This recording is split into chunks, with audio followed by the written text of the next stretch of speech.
Hey, Pistol Pointer here, doing a non-pistol firearms review. I'm new to owning a Ruger 10/22. I just got this fairly recently.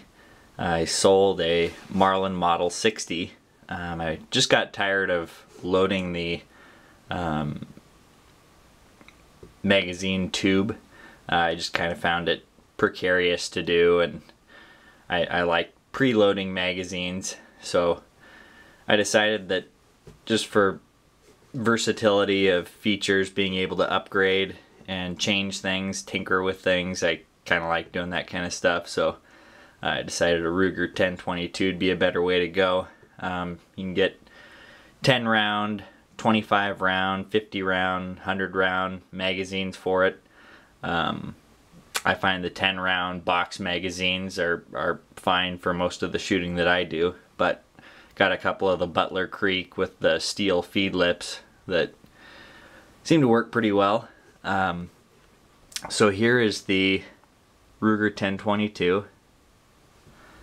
Just kind of a quick scan of it here. It has the deluxe sporter stock, which is walnut. Has some pretty nice checkering on it. Nice looking wood. The gun didn't come with this scope mount.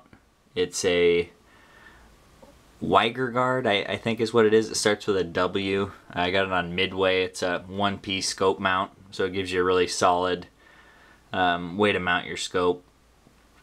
The scope is also new. It's a Redfield. It's a 2:7 with a 34mm objective. I actually bought it thinking that all Redfields were made in Beaverton, Oregon. I later came to find out once I received the scope that only the Revolution line of Redfields are made in America. So just so you won't be confused by it. It's still a great scope. Definitely worth the price. I got this on eBay for, it was $109 with free shipping. So you can't beat that, and they're really clear, and they have the same warranty as the US made. Like I say, I'd prefer it to be made in the US, but yeah, I'm happy with it, but wish it was. It's always nice when stuff's made here. I've got the Butler Creek scope rings, scope caps rather, that protect the lenses.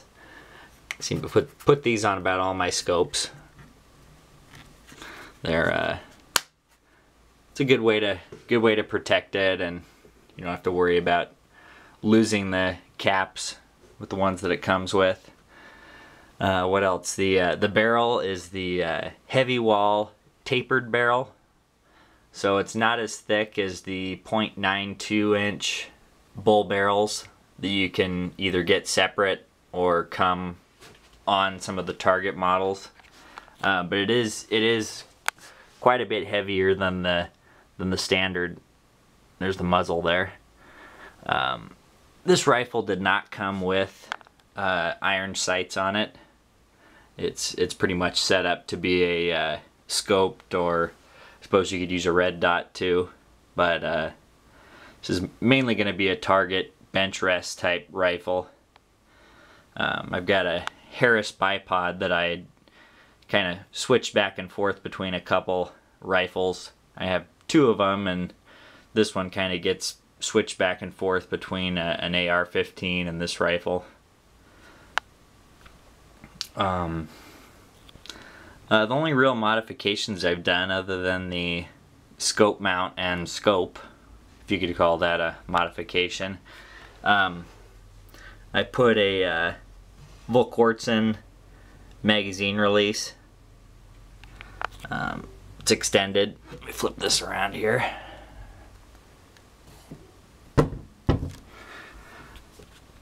can see it along with the bolt release.